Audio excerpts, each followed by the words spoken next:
And this is the fun part where we get to deploy our application to production.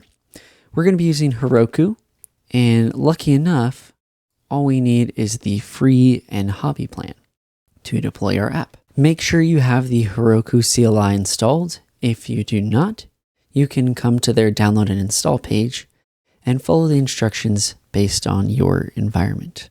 Once you have the Heroku CLI installed, run Heroku login. Follow the steps to log in.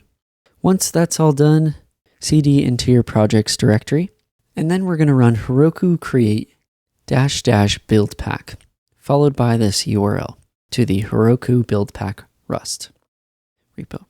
Hit enter and let that run. Great. To make sure that the Heroku remote was added, let's run git remote-v, and we'll see that it is. Next, we'll create a proc file. And before we run this, we need to change the name. So this name corresponds to the name of our project inside the cargo.toml. I'm going to leave my package as is, which is Hello Rocket.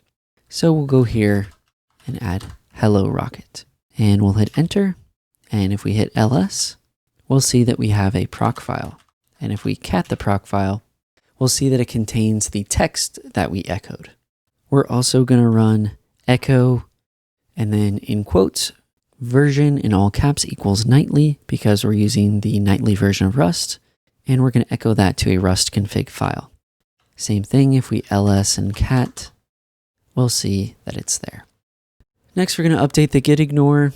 When Rust builds, it creates subdirectories inside of target. We want to git ignore all of those, but we don't want to git ignore the release, because Heroku needs those build files to properly run our application. And the last thing we'll do is create a build by running cargo build -- release for production. And now we'll commit everything. Great. And now we'll run git push Heroku master. And as this is going up to Heroku, we'll see some of the logs. And if we take a look, we'll see that it's been deployed. Let's open that up in the browser and see if it works. Look at that. Hello world.